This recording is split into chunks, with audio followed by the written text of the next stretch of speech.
We've got to make sure our juvenile justice system remembers that kids are different.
A shocking new study by the American Civil Liberties Union has found that more than 3,200 people nationwide are serving life terms without parole for nonviolent offenses. Of those prisoners, 80% are behind bars for drug-related crimes. 65% are African American, 18% are white, and 16% are Latino. The crimes that led to life sentences include stealing gas from a truck, shoplifting, possessing a crack pipe, facilitating a $10 sale of marijuana, and attempting to cash a stolen check. 63% of those serving life without parole for these nonviolent offenses are in federal prisons. Most were sentenced under mandatory minimum laws.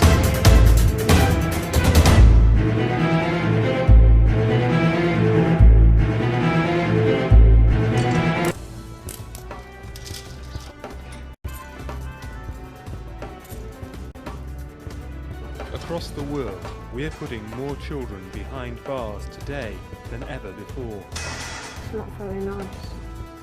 It's not very nice.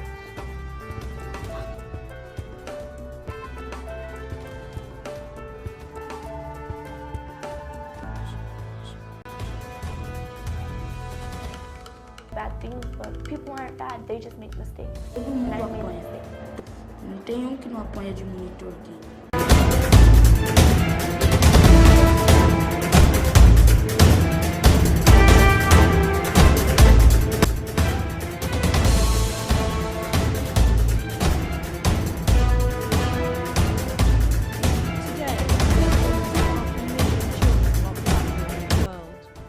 These are the stories of just some of them.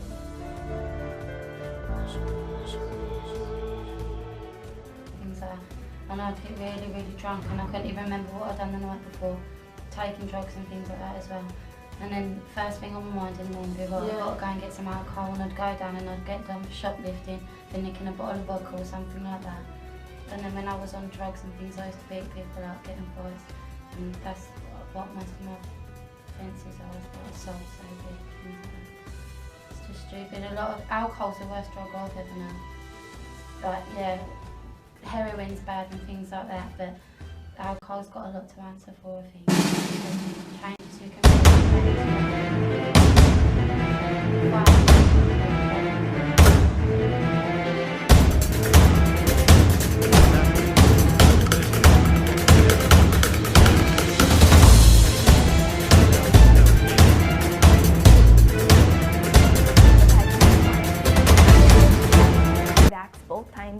get released.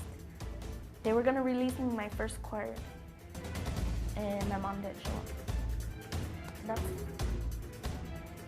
But yeah,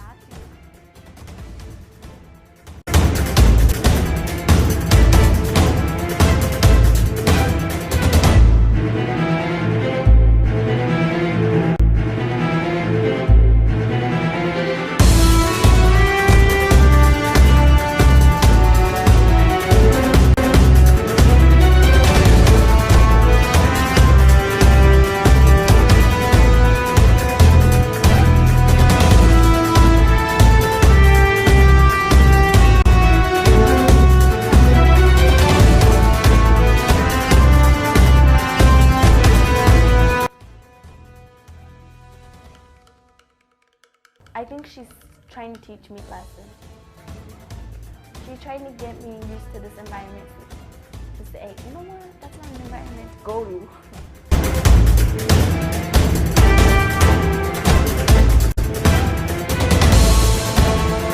In school, I kept getting bullied because I've got problems, handwriting problems.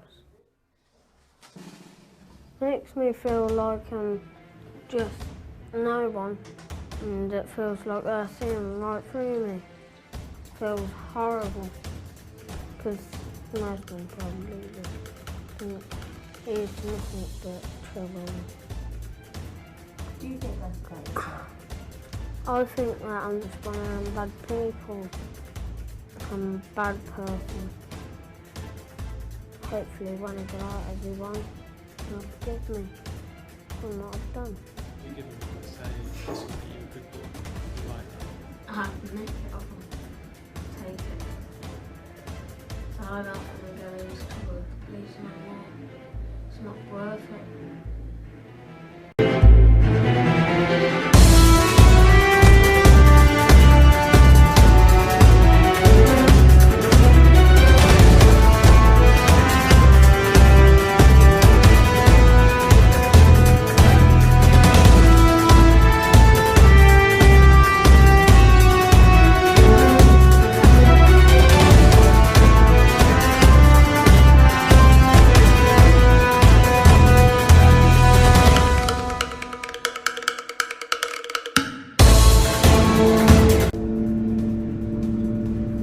Blake Lehman, I'm 17 years old.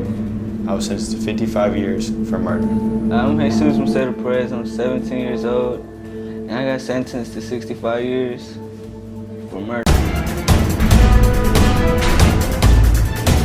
I'm tired of being locked up. 10 men again, ain't got no money on my books, and I'm so hungry, man, I'm locked up. I'm Marquise Lee, I'm 18 years old. And I got 15 years for aggravated battery. For the better, 'cause I'm tired of talking to my people through these letters. Man, I'm lost. Block D is unique. Inside live 40 teenagers. Teenagers so troublesome and violent, they've been tried and convicted as adults. They've committed everything from armed robbery to murder, serving sentences from 2 years to 65.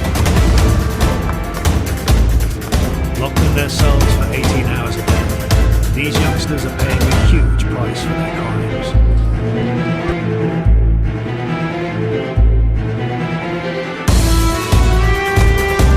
Many factors such as the number and improved quality of completed and ongoing studies and the successful outcomes of these studies lead us to conclude that the adolescent treatment specialty has entered a Renaissance historical era.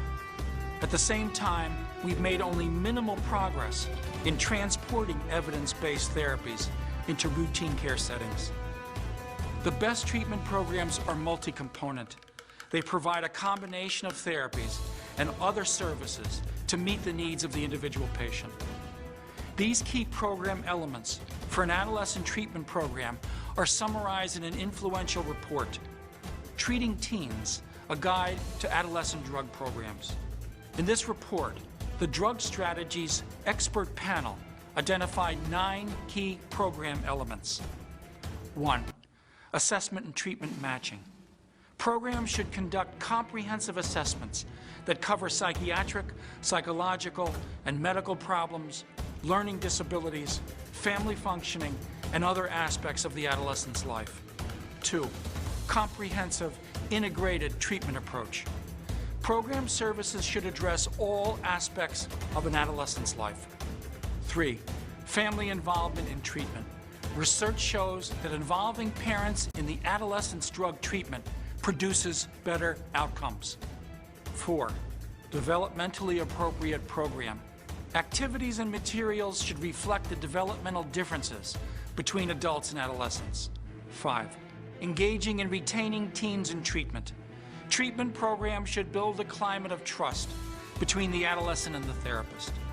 6, qualified staff.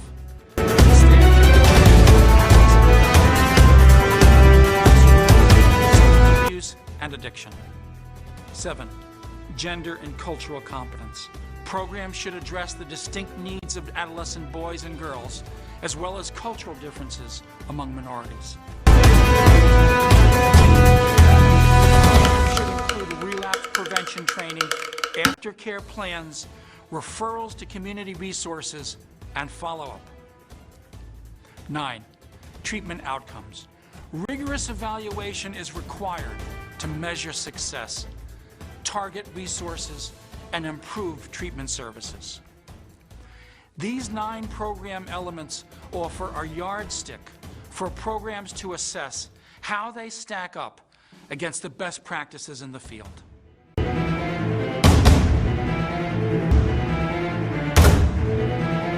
I work with Native American high school, middle school, and elementary students in the district.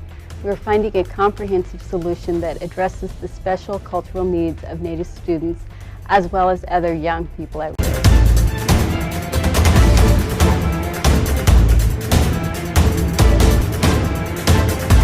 I think initially the biggest challenge is to develop relationships with kids and with their families that have been very disenfranchised from school.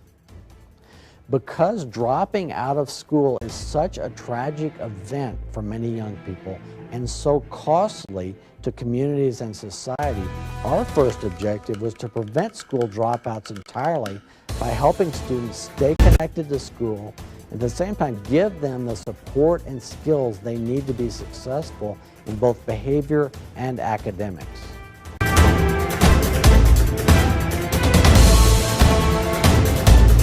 Kids are not coming from a healthy place, period. So they may feel like the whole system, the whole world has given up on them long before they even got there. And that wouldn't surprise me, you know. I mean, what I like to say is our children aren't throwaways, you know. We need to get them back out and be healthy. They're just not healthy.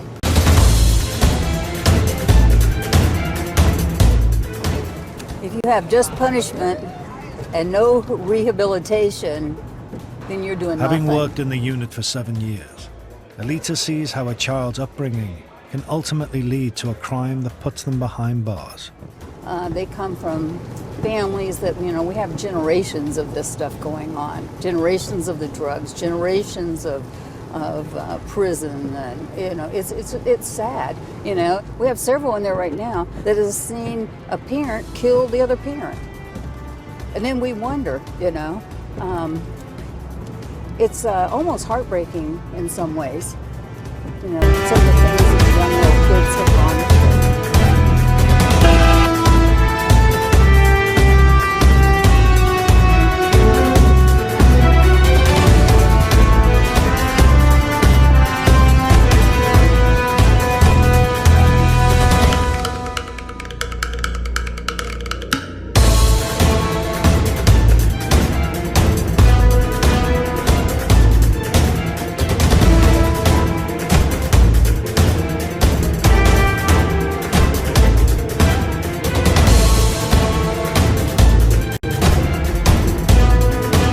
I excelled. I was on the honor roll and the principal's honor roll, and I was like an overachiever. I ran track, I ran for student body president. I wrote a book on drugs and its effects, and I won a Young Authors Award.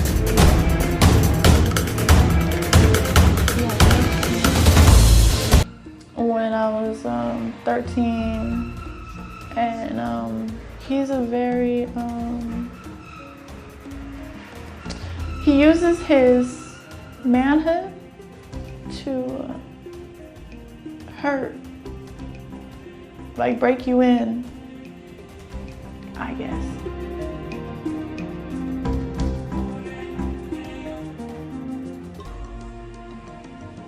Everything was his.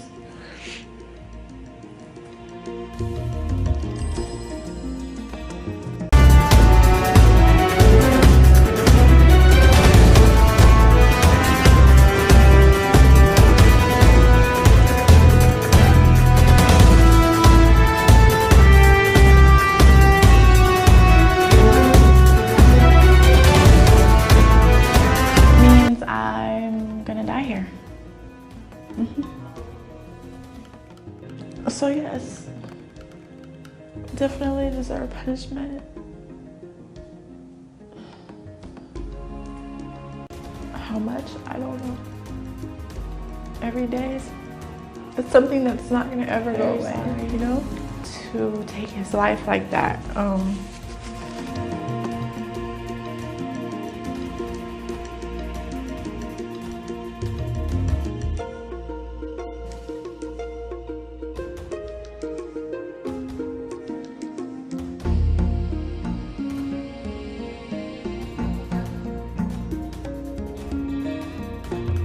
At a parole hearing, I would want to tell the people that, first of all, I've learned what moral scruples are. Second, that every day is a challenge, but I realized that I don't know, I'm nervous. That I found the ability to believe in myself, and that I have a lot of good to offer now. The person who I am today at 29, I believe that I could set a positive example. I'm very determined to show that no matter what you've done or where you've come from or what you've experienced in life, it's up to you to change.